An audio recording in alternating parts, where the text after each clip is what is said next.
Henri-Pierre Jeancart, bonjour. Bonjour. Vous êtes associé gérant de la société Ether Financial Services. On va parler avec vous d'obligataire, avec une initiative que vous avez lancée donc pour accompagner justement ces émissions obligataires. Si on revient sur ce marché déjà en France, est-ce qu'on a eu une vraie croissance de ce marché des émissions obligataires? On en est où? Clairement, il y a une croissance effectivement. En fait, elle est dans deux sens. Il y a à la fois une croissance en volume parce qu'il y a une désintermédiation qui va de l'avant en fait du côté des banques, mais il y a aussi en fait une croissance en termes de diversité puisqu'il y a de plus en plus d'emprunteurs aujourd'hui et des emprunteurs de plus en plus variés. Le témoin le plus flagrant, c'est effectivement actuellement le recours en fait à des bonds en fait pour financer des projets d'infrastructure par exemple, ou le développement important du marché des placements privés pour des signatures de plus en plus petites et sur des tickets de plus en plus de taille de plus en plus modeste en fait. Donc il y avait eu beaucoup on va dire c'était classique chez les entreprises du CAC 40 de faire une émission obligataire, c'est banal entre guillemets, et par contre pour les ETI, PME, il y a eu de nouvelles émissions, il y a eu en tout cas de la recherche de diversification. Oui, clairement, en fait, l'idée c'est que le marché obligataire finalement s'est adapté aux besoins et donc est rentré dans la brèche en fait que présente le financement des entreprises de taille moyenne, des ETI. Ouais. Alors il faut peut-être le rappeler, c'est vrai qu'on parle beaucoup des marchés actions, les marchés obligataires on en a parlé mais il y a bien longtemps, c'est peut-être la génération des grands-parents qui avaient ça en tête, acheter une obligation c'était quelque chose de simple pour eux, puis ça a un peu disparu au profit des marchés actions. Clairement c'est la crise financière qui a généré ce besoin de diversifier ses sources de financement et de revenir vers les obligations. On dirait oui, en effet. Et c'est sûr qu'effectivement, en tout cas, le marché obligataire finalement est un marché qui a trouvé toute sa résonance en fait chez les investisseurs institutionnels. Donc aujourd'hui, il est vrai qu'on voit beaucoup d'institutionnels qui rentrent sur des entreprises, sur des ETI en particulier, effectivement. Ouais.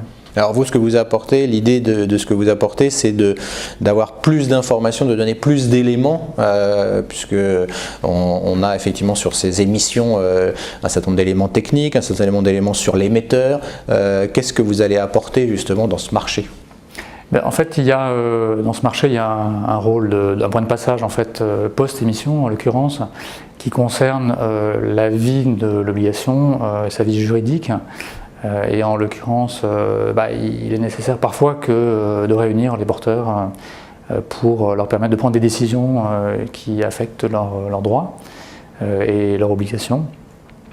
Et ces décisions, en fait, elles nécessitent un certain formalisme, et donc le rôle de représentant de la masse est là pour faire en sorte que ces décisions soient prises dans le bon cadre. Et en fait, c'est un rôle qui a été mis en place par le législateur dans les années 30, en fait, en 35.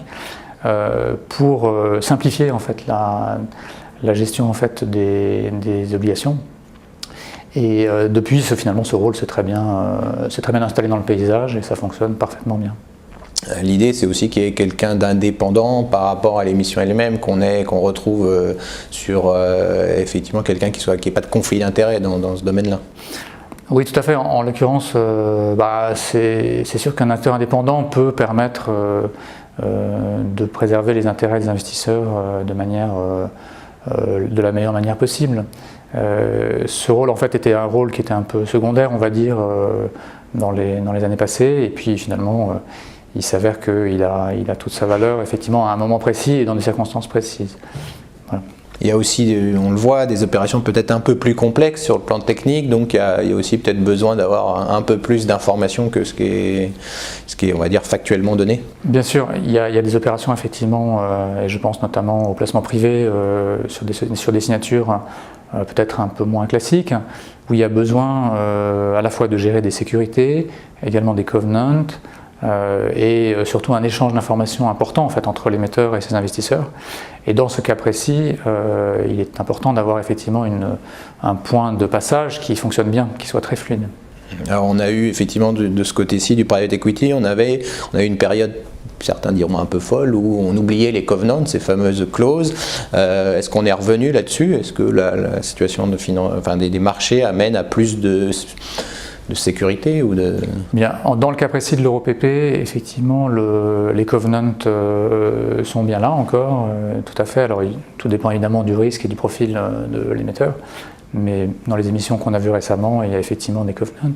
Dans les financements plus complexes, type financement de projet par exemple, par bonds, là évidemment ça n'a pas changé, il y a toujours effectivement une quantité importante effectivement, de covenants et surtout d'échanges d'informations et de gestion de waiver dans le cas où on a besoin effectivement qui est assez important.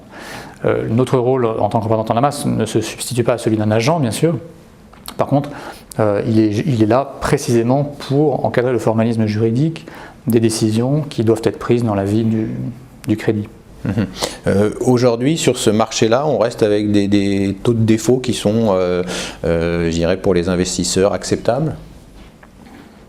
Écoutez, c'est une question en fait très intéressante, mais je ne suis pas forcément le plus qualifié pour y répondre, bien sûr. Il me semble qu'effectivement aujourd'hui on est sur des niveaux de taux de défaut qui sont assez faibles en fait, hein, concrètement. Maintenant, bon, les choses peuvent changer, bien sûr, en fonction des aléas.